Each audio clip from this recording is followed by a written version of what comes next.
রান্না হচ্ছে সর্ষে পোস্তে পদ। আজকের রান্না পটল ঝিঙে আলু দিয়ে সর্ষে পোস্ত। খুব মজার মেনু, আশা করি ট্রাই করবেন।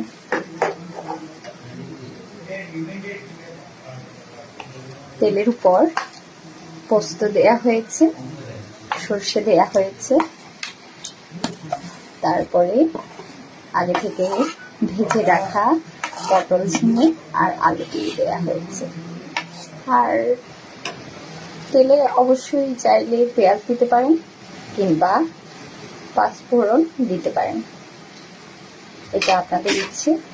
এখানে পাঁচফোড়ন ইউজ করা হয়েছে।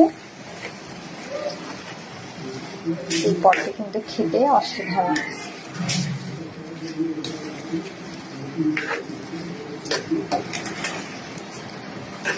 ভীষণ মজাদার মেনু।